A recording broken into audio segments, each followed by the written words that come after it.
Harka fuune daawwattootaaf dhaggeeffattoota Qaanqee Show yooyyaa nageenya badhaadha. Sagantaan Qaanqee Show torbaniin darbaa turte har'a dhimma atattamaa waan qabnuuf sagantaa addaan isiniif qabadee dhufe. Har'a dhimmin irratti dubbadhu waa'ee ajjeechaa ilma Oromoo magaalaa Afrikaa Kibbaatti raawwate Muhammad Said irratti maanguddoota biyyaa qabadee dhufe jira. Dhimmi kun dhimma hunda keenyaati. Ajjeechaan obboleessa keenya Muhammad Said Qaanqee Shows anas hedduu na gaddisiise baay'een gaddaa lubbuun obboleessa keenyaa kan jannataa haa ta'u maatii warra gadda keessa jiran mucaa isaanii dhabaniif waaqayyoon jajjabina isiniif kennu jedha. Haalli dhimma kana baay'ee waan nu yaaddesseef Afrikaa Kibbaattis bilbilee maanguddoota achiis dubbisee jira. Haa ta'u garuu Oromoon aadaa qabaa. Akka aadaa Oromootti rakkoon akkasii hawaasa keessatti hin dhalatu hin jennu. Yoo dhalate akkamittiin furamuu kan qabu ga'een maanguddoota Oromoo maal kan jedhuun jaarsa biyyaa maanguddoo Oromoo waggoota hedduudhaaf qabsoo bilisummaa Oromoo keessa nama turan maccaaftuu lama keessatti illee qooda fudhatan dargaggummaa isaaniirraa kaasee haga honaatti nama uummata Oromootiif aarsaa guddaa kaffalan obbo Luboo Booruu magaalaa Waashingten DC Ameerikaarraan iskaayipiidhaan isiniif qabadee dhufe muuziqaa ce'umsaa Dr. Kabajaa Alii Birraa kanan gara obbo Lubootti isin dabarsa.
Sagantaan koo har'a maanguddoo biyyaati. Haaluma yeroo gudduu kana Afrikaa Kibbaa ta'e irratti jaarsoliin biyyaa ga'een isaanii maal, jaarsoliin biyyaa ga'ee maal taphachuu qabu waan jedhamuuf Manguddoo Oromoo tokko qabsoo bilisummaa Oromoo keessas waggoota dheeraadhaaf nama turan magaalaa Washington DC biyya Ameerikaa irraa fudhadhee isiniif dhufeera. Maqaan isaanii Obbo Luboo Birruuti. Obbo Luboo Birruu afeerraa qaanqee shoo isinii godhee yeroo gabaabduu kanatti simattanii bakka kanatti argamuu keessaniif guddoon isin galateeffadha. Baga nagaan dhuftan.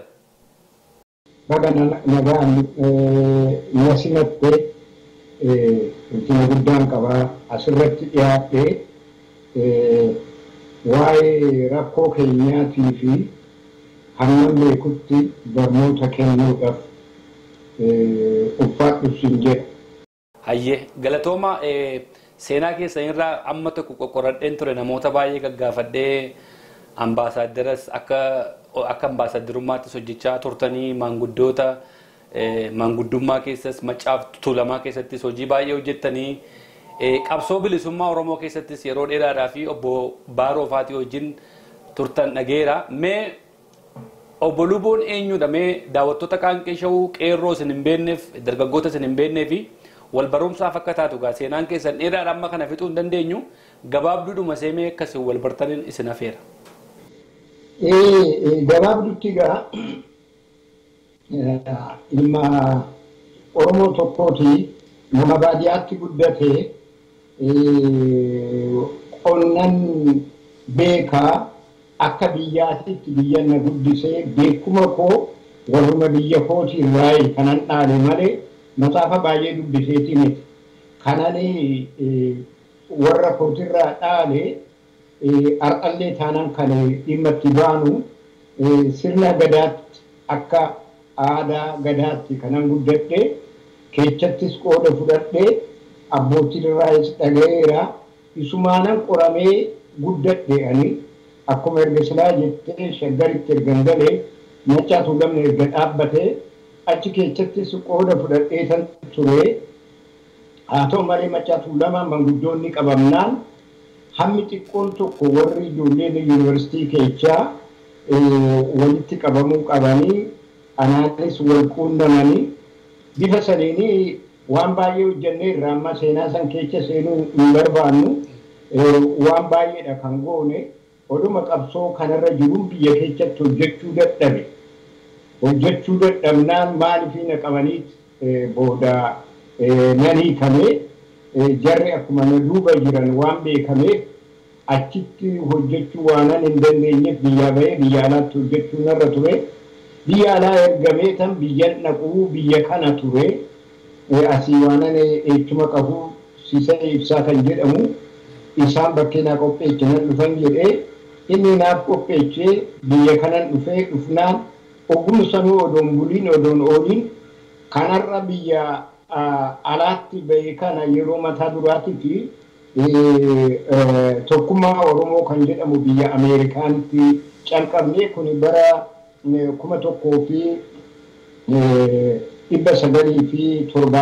1974tti erga waggaa saniiti tokkummaa Oromoo kana keessan ture bara baay'eedhaaf hamma dhiyootti warra OLPs warruma duraan ani ripirezentii godhee biyyaa bahe hoosanitti maqaan isaanii Oromoo Liberation Frontiin turre kan ture gaasani Ibna Aagi booda uf riformii godhanii Oromoo Liberation Frontii ta'anii 77tti seeran beekame isaan dura garuu namoonni baay'een maqaa Oromoo Liberation Frontiitiin kan du'an akka Jeneraal Taaddasaa Birruu faan Elemoo Qiixxuu faan maqaa Oromoo Liberation Frontiitiin du'anii 77 dura seerri sun bahee akka seera saniititti warra Oromoo Liberation Frontii keessa jiran kana wajjiniin turre Ameerikaanii kanas akka wal baraniin namoota baay'eedhaan goone egaa hojjaadhuma kiyyarraan kan ka'e atis nu barbaachifta jedhanii warri Oromoo Liberation Frontiin mootummaa ce'umsaa keessa garansanii namni biyya Ameerikaanii keessa fuudhanii galan anuma qofa ture. Achin naqee biyya Afrikaa tokko keessa biyyaan kan jedhamatti achi naqaanii hamma yeroo gabaabduudhaaf hojjedhee ogummaa mootummaa ce'umsaa keessa adda bilisummaa hin bahee saniin achi mootummaa wayyaanee leetara naa barreechanii ammallee nan qaba akkanaa barreecha sanitti hoon wajjiniin turuu barbaadde hojii guddaa ministeera koottu hin mari'annaa tikeetii kunuunsi erguu jirra hoo kaan immoo egaa waan qabdu hundumaa kan sii gadi jirtutti barreechitu keetitti kenniiti egaa qe'ee keenyas gallakkisii hojjaaf gallakkisi naan jedhanii ani taa'ee itti yaadetan kan na waamanii fi viidiyoo fudhattaa naan jechuu fi kuni anaa fi salphinaa kanaaf lakki nattaafuu biyya Ameerikaan tan deebi'a jedhee ijoollee of biraa hin qabaa ijoollee sagalan wachumatti dhiisee biyya kana dhufee ijoolleen hoggaa san baatee hamma dhiyoo kanaatti rakkoo guddaarra turan biyya san keessatti sanyiin achaan ijoolleen hundumtu biyya Ameerikaanii fi Kanaadaa seenanii jiru. Ani hamma qabsoon calqabe duubatti hin deebine bifa adda addaatiin qabsoon jira. Har'allee kunoo as dhufee hoggaan si fuulduratti dhaabbadhu anaa fi rakkoo Oromoo akkatti furamu himuudha fi ulfina tokkotu narratti dhaga'ama. Kanaaf ulfaadhu eenyummaan koo ammanuma. Ayyeedduu galatoomaa gaa obboluu seenaan keessan baay'eetu haasofne guyyaa tokkotti xumuruu hin dandeenyu. Gabaabsaniidhuma hammana daawwattoota qaanqeeshoo wajjin akkasii wal bartaniif jedheeti. Har'a gara fuula duraatti sagantaa birarratti baay'ee waliin dubbanna. Waa'ee obbo Siisay Ibsaa kanallee namootarraa numan dhagaa garuu intarneetii keessa interviiyuun isaanis wanti kaa'ame kanan jiru gara fuula duraatti irratti hojjennaa walumaanii. Mee haala mudamaa atattama tokkoon nu qabatee jira akka Oromootti jechuudha. Rakkoon Oromoo biyya kamiyyoo jiraatu rakkoo keenya anaaf rakkoo kooti. Rakkoo kanarratti furmaata akka argatu barbaadna.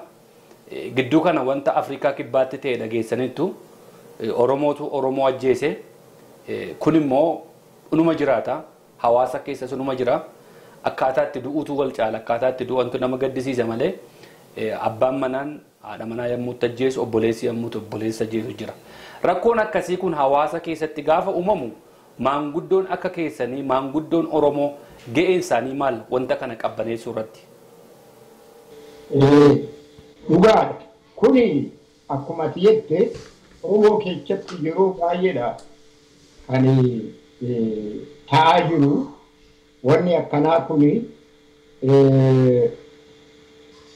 nus Oromoonis nama ilmi namaa hin dogoggoraa ilmi namaa yeroo gabaabduu keessatti maafan godhe jedhee kan gaabbu waan hin barbaachifne godhe. Kuni gaa'e waanuma namni lafarra jiru hundumtuu hojjechuu danda'u.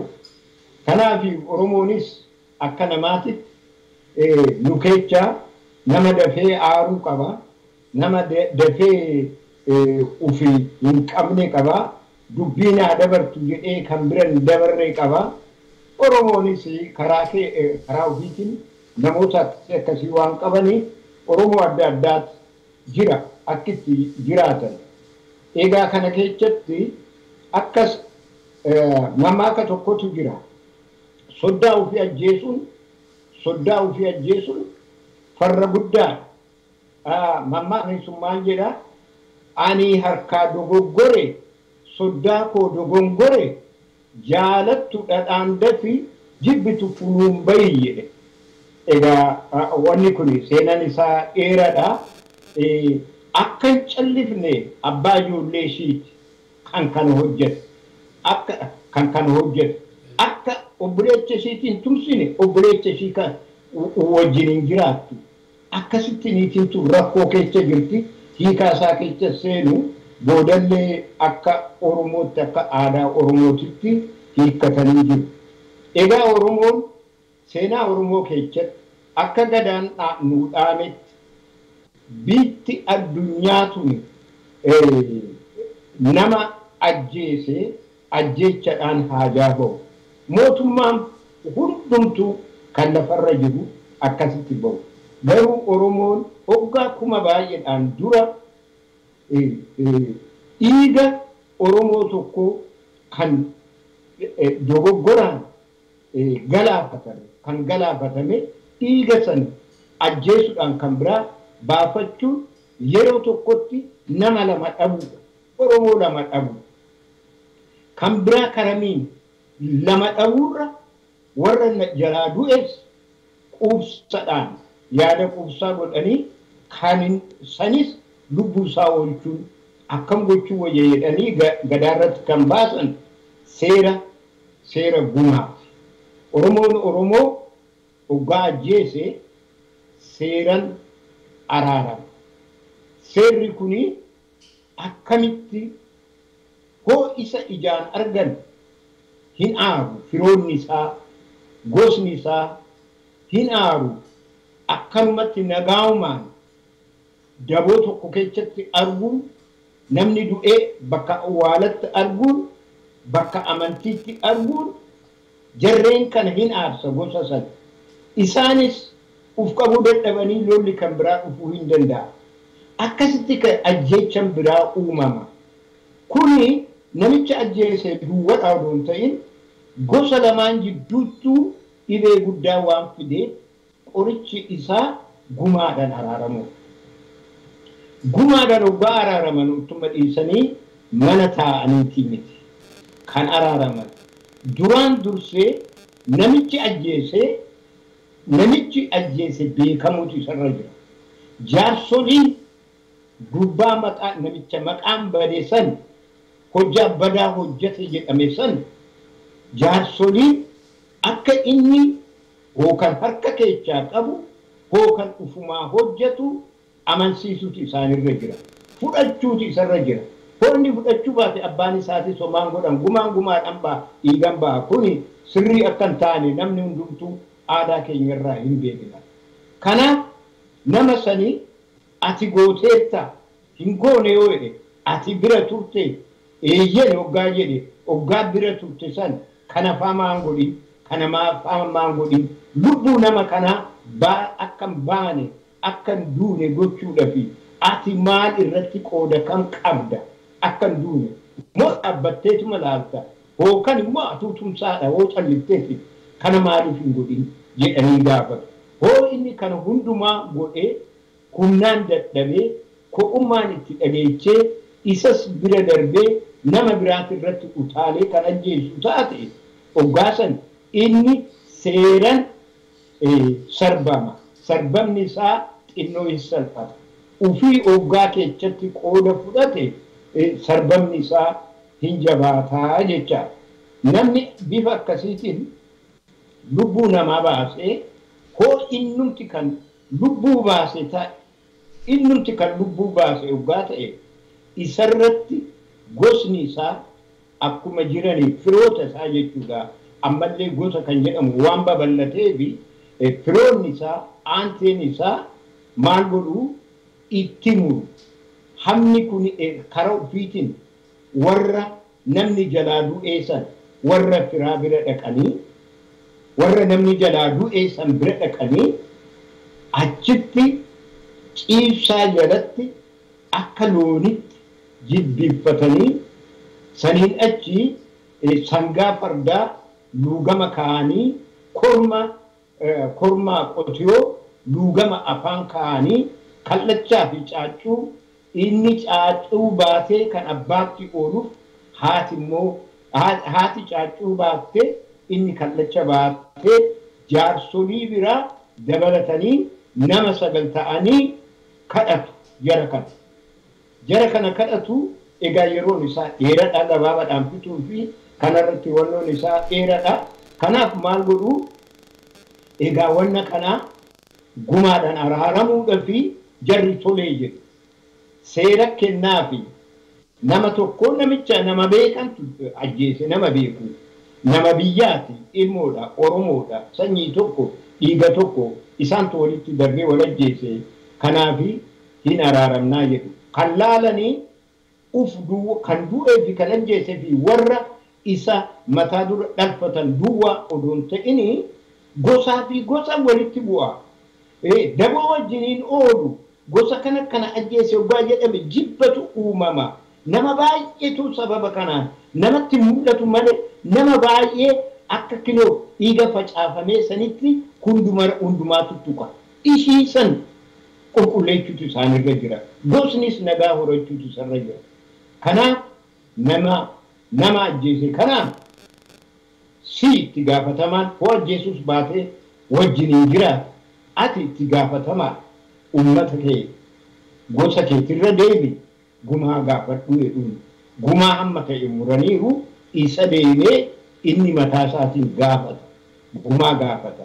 Bakka inni hin danda'amnetti inni hin dandeenyetti gumaan hin ba'a. Akkam godhanii baasuu warra bakka isaa bu'ee yookaan obboleecha yookaan abbaan yookaan haati ilma keenyaaf jedhanii gumaa gaafatu. Warra san naqanii gosni warra sanii itti walii galee abbaanii fi haati warra sanii itti walii galanii egaa maal goona biyyaan addaan hin baanu biyyarraa cinnee maal goona seera biyyaati seerri biyyaa kun akkanatti hiike maal goona egaa hin araaramnaa isaan hin araaramnaa jedhu eega araaramanii waan godhamutu jira waan deemanii hammi jedhame sun horiin hammi jedhame sun walitti guuramee geechanii warra sanii fi kennu warri sun erga fudhatee booddee ammallee taanan beeki nagaan dhugumaaf fayyee miti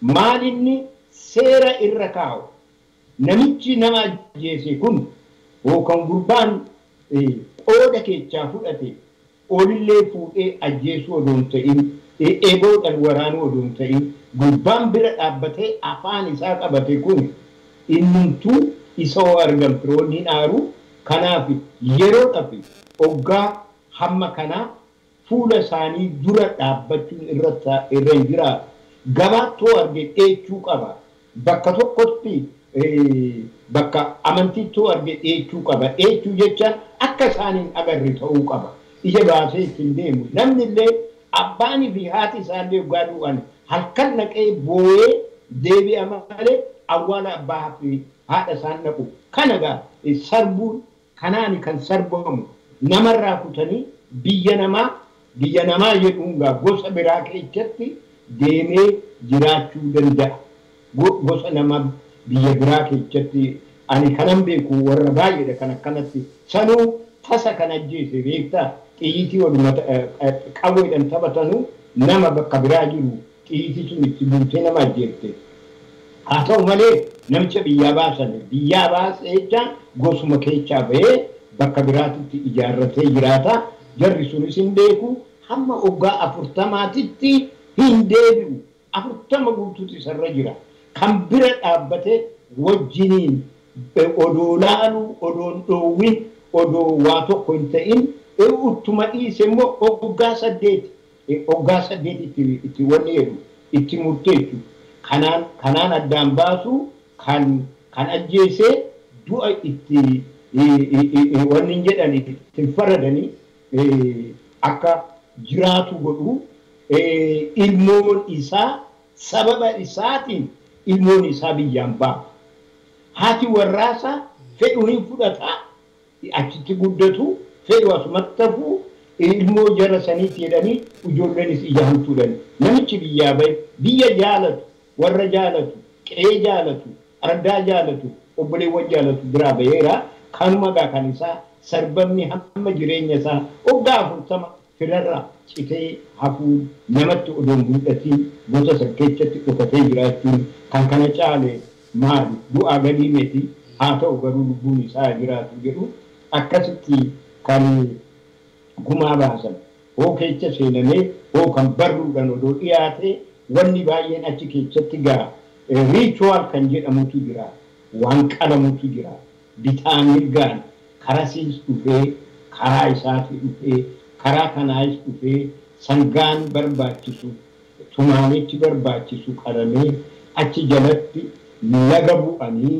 hoo kan aradda ayyaantuu dhaqanii achitti kan qalame san keechan mar'imaan jalaan harka wal fuudhanii ammaa qabee nunuu fi nu lamaa walakkaa nu mar'imaan tokko jedhanii waliin kakatanii mataa keenya keessa hamtuun tokkollee dhalatu jedhanii akkasitti araaramu.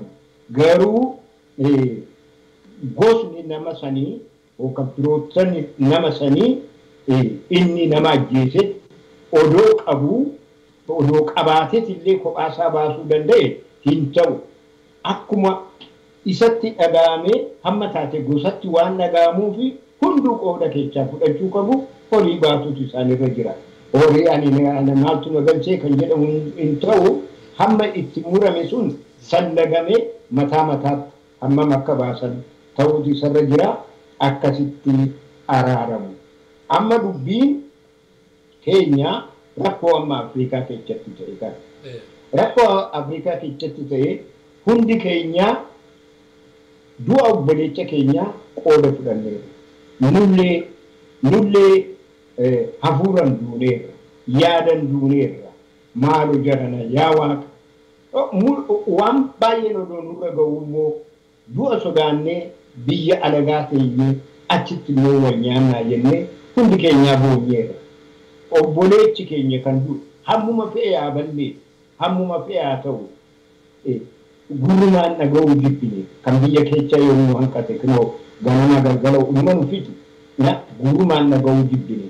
Garuu kana maal godhu warra wal beeku warra wajjiniin nyaatu wajjiniin dhugu wajjiniin oolu warra humna walii ta'u dubbii kana keessa kan seenanii waan kanarra keessatti namoonni nuyi Oromoonni beekuun giddii nurra hin jiru.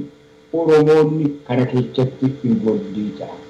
Warri kana keessatti jiran kan ijaan argan yookaan kan wajjiniin irratti hojjetan waggaa jiraatan kana jalaa ba'uun isaanii irra hin jiru. Seera Oromoo jalaa ba'uun isaanii irra hin jiru. Kan ajjeese akka seeratti sarbama. Kan dhaabbatee ilaale akka seeratti sarbama. Sarbaan isaanii adda addaan wal qixxeemeti. Kan lubbuu nama sanii baase 40 kan jedhamu. Kan warra biraa dhaabbatee ilaale 8 kan itti muramu. Sanii gadis ta'uu ni danda'a. Kana jechuun egaa wanna hundumaa akkatti namni suni kan jaarsi itti mure, kan seerri itti mure, kan gadaan itti mure san fudhatu.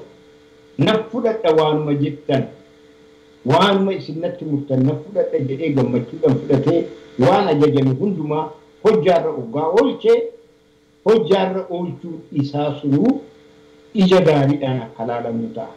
Gosni lamaan walitti aare sun qabbanaa deeme.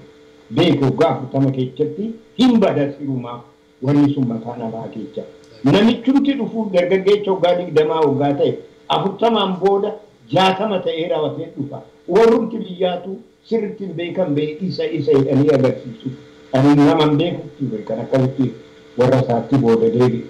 Kanagaa kanan jechuu barbaadu. Mee wanti biraani waa'ee gumaa kanarratti gumaan kun gosa meeqatu jira? Gumaa namni tokko gaafa namarraa du'u gumaa obboleessa kootiin dhaqee baasaa jedhu ajjeechaan gumaa ba'utu jira. Akkasitti immoo namni ajjeese sun immoo gosti isaa dhaqee gumaa kaffalutu jira. Mee gumaamti kun lamman addaan ba'ee jira moo waa'ee gumaa kana mee addaan nuu baasa? Beektaa biyya ollaa keenyatti hoo namni tokko nama tokko ajjeese gosni sanii dhaqee ajjeesaa kan sanii hin ajjeesaa abbaarraa sanyiirraa darbee kan bara baay'eetu waliirraa qabu. Garuu kan Oromoo asirratti sirriitti ifuu kan qabu akka seeratti Oromoo hin ajjeesu. Oromoo hin ajjeesu. Uf ajjeese jechaadha. Sun namtichi lubbuun hoo ba'ee kunis ufuma ajjeese jechaadha. Oromoo ajjeesuu jechaan. Erga silaa kanan jedhe tokko lama dhabuurra tokko silaa tasa bade kan lama maaliif balleessinaa. Kan du'u kan ajjeechadhaan deebisan hamman ani beekutti alagaa. Oromoo alagaadhaan gumaadhaan hin araaramu. Arra qarqara waggaa deemamuun argaa gumaa qabaa gumaadhaan araarama jedhee namni tokko bakka fedhee dhufee Oromoo ajjeesee gumaadhaanaa fi nu kan jedhamu suni seera gadaa keessatti hin barreeffamne seera aadaa keenyatti hin jiru diinaa gumaadhanii miti dhiigan deebisu kan Oromoo kuni egaa namni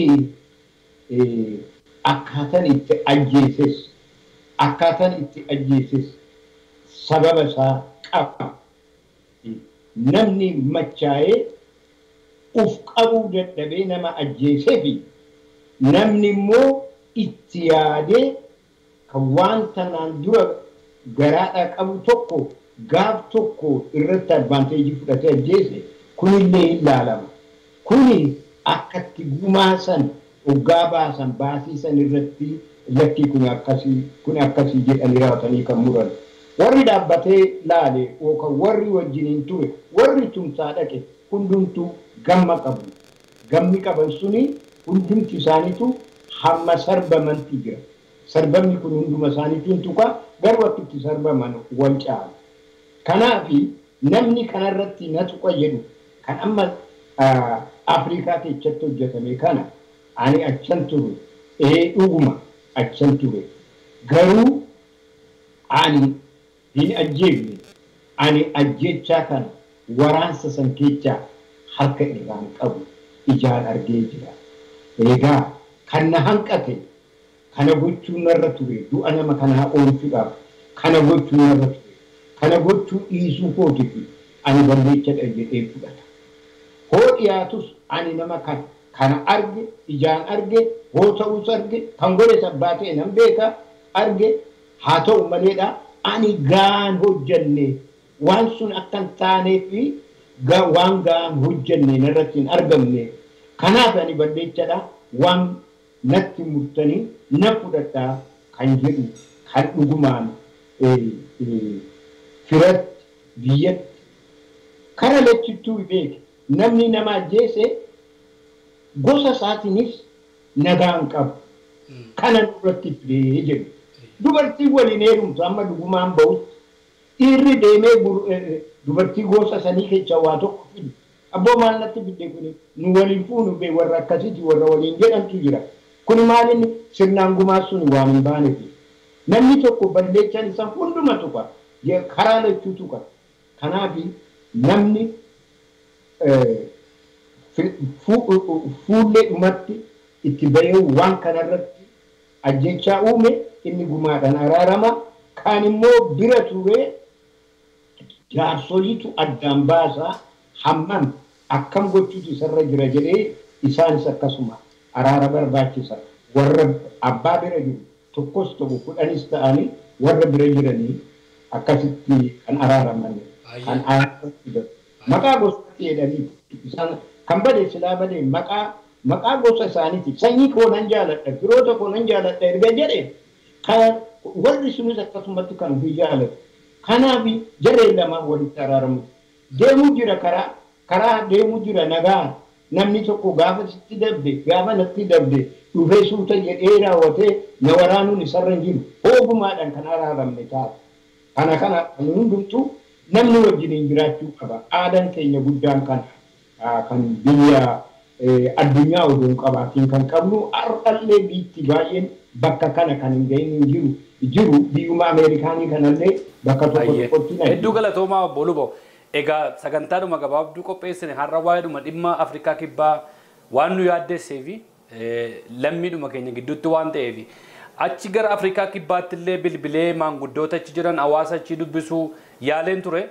Isaan illee maallaan jedhanii namni yakka kanaan himatamaa jiru gadi ba'ee ani keessa jira yookaan hin jirus jedhee ofis hin laanne yoofis of hin qulqulleessine wanta kana akkamittiin gara maanguddummaatti xumuruu dandeenya namni sun gadi ba'ee haasa'uu qabaa jedhu tarii amma gama qaanqee shawuutiin bakka jirurraa sagantaa kana hordofaa jiraatan warri gochaa godhame kana keessatti maqaan isaanii dhaame kuni akkamittiin dhufanii gara hawaasaatti of kennanii wanti kun karaa nagaatiin akka xumuramu gochuu danda'u mee ergaa gabaabduu jaroota wanta kana raawwatame jedhamee maqaan isaanii dhaamaa jiru nama arfan shanan tokko jira isaaniif ergaa gabaabduu qabdan yoo jiraate akka naa dabarsitaniin kabajaa guddaan isin gaafadha. inni karaan jira gara koon jiraate akkamitti namni tokko ana jedhee hin dhufu warra isaatti machuutu sarra jiru. Hoo warratti illee machuu baate hiriyaa jaalatutti matee hiriyaan jaalatu sun warra isaatti mutu isaanirra jira. Warri isaa keessatti qooda fudhachuutu isaanirra jira. Isaani kan kana hiikaa fidu. Ilmi keenya dhuguma ilmi keenya akka achi ture bakka san akka ture waan ta'e hundumaa qoranne irraa argine irraa gumaadhaan akka araaramnu kan jedhamu malee inni as dhufee dubbatu mataa dura beeke inni dubbatu warratti mata warra itti matutu jira warra isaatti mata koo kan jaarsoliitti mata warra isaati garuu karaa warra isaatiin jaarsoliin kan nagaan malee ani jaarsaa nan beeka jetteetuma keessatti lafannoo odoo biyya san Saawuz Afrikaa jiraadhe lubee atiin beekta waan kana meega akkam gooneetuma waan kanaaf hiikaa fi nagaanaan jedhame achitti taana mataa dura warra na gaafata abbaa qabaa haadha qabaa aantee qabaa obboleewwan qaba isaantu na gaafata ittan dabarsa kana jedha warra gaafadha karaa isaaniitiin nattaa dhufuun jedha. Hoosanan qooda keechaa fudhadha karaa isaaniitiin isaanirra kan hojjaa guddaa abbaa fi haadha fi obboleewwanii fi sanyii isaatiif kan irra keechu jechuun gosa isaa kana miidhee faamilii jechaadha isaanirra keechaa isaantuu kana akka ta'u ilma isaanii akka dhaban intala isaanii kan irratti walloo taate akka dhaban kan barbaanne isaan waanuma fedhe haa ta'u araarri kan mataa duraa araarri lubbuu nama kanaatu oolcha hamma fedhe haa jiraatu kana gochuudhaaf dhugaatti waan gaarii calqabdan waan isin jalqabdan kun yeroo mataa duraatiif biyya alaa hamma ammaa meeqa fooqirraa wal darbatee wal bitaa meeqatu ani nan beekaasuma Waashingtanitti namatu nama ajjeesee nama baay'eedha kan akkas ta'u amma immoo lakkoofsi keenya baay'ataa ugaa deemu wanni akkanaa kuni unuma dhalata kuni beekamaadha wanni nuyi yaadne unuma dhalata ilmaan Oromoo karaa itti hiiknuun qabna xinnaa fi guddaadhaan uttuma dhiibnetuma seerri biyya sanii akka seeratti nu sarbuu danda'a garuu Oromoo walakkaatti qulqullummaan jiraachuu isaa jira maaliin qulqulleechuu gumaadhaan qulqulleeffatamu jechuu kooti kana ayye hedduu galatooma ulfaadhaa obbo Luboo hedduun isin galateeffadhaa mee maanguddoo warra dhimma kana qabee jiru Afrikaa kibbaa keessa jiranii fi maatii immoo ijoollee dhabaniif ergaa gabaabduu see dabarsitanii nagaatti waliin jenna guyyaa biraa immoo sagantaa biraatiin warri sagantaa kana daawwachaa jiran warri wan dhimma kana keessatti maqaan isaanii ka'ee jirus karaa maanguddummaa akkasiin quunnaman hin danda'u gama sanaanii furmaati tokko argamuu qabu lubbuu lama dhabuurra tokko dhabneerra kan godhes Oromoodha kan irratti raawwates Oromoodha nagaan Oromoo gidduutti akka bu'uudha kan barbaannu mee ergaa keessan fudhadheen nagaatti isiniin jedha obbo Luboo ulfaadhaa hedduu galatooma. Ulfaadhu jirtu warri manguddoon biyya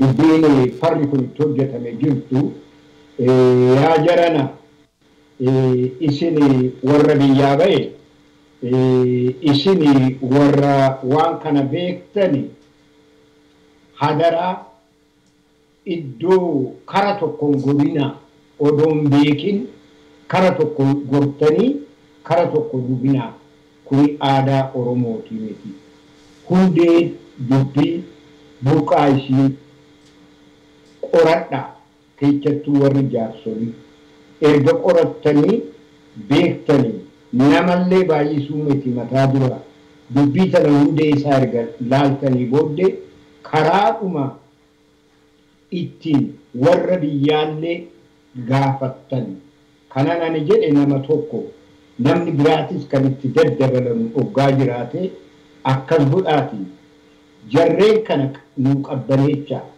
warra waan hin jirre uumanii Oromoon akka wal nyaatu ibidda qabsiisuudhaaf jajja asiif achi utaalan kana hadaraa waa ati jedhaati isin dubbii kanatti dubbii kana kan nagaa godha akkaataa ittiin nagaa finnu kanuma duwwadha namni tokko qalamee kan biraatis wajjin yoggaa qalamee kan nu badhaasu hin jiru waan argannu hin jiru nama lama dhabuu duwwadha kanaaf isin warra karaa South Africa kana jirtan yookaan Afrikaa keessa jirtan kanarratti qooda fudhachuudhaan warra keessanitti dubbiin akkanaa dhalateettanii warri jaarsa manaa qabdan warri biyya warra seeraa qabdan mari'adhaanii egaa hoo waaqni jedhee yookaan walittuu deebinaa wajjumaan dubbii kana hiiknaa dubbii kana Oromoon ala jiru hiikuu qaba nama lama wal ajjeese nama lama kan du'e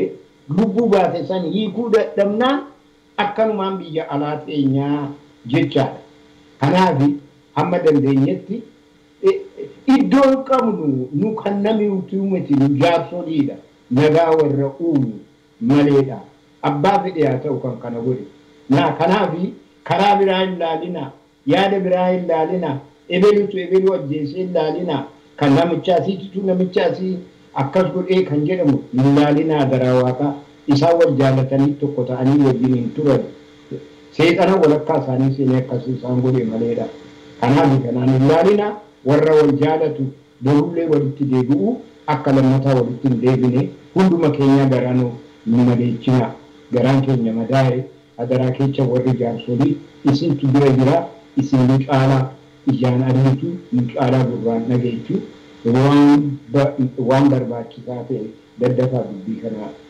qabbaneechanii isin jedha kanuma. Baay'ee hedduun isin galateeffadhaa obbo Luboo Booruu sagantaan keenya sumarratti raawwanne daawwattootaaf dhaggeeffattoota Qaanqee Show hamma onaatti waan nu wajjin turtaniif guddoo isin galateeffannaa ergaa kana akka waliif daddabarsitan kabajaa guddaan isin gaafanna sagantaa Qaanqee Show toora feesbuukii yuutuubiin isinii darbu yuutuub keenya sabskiraayib gochuu feesbuukii laayik gochuu hordofuu dandeessu horii isin hin kaffalchiisu tola.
Say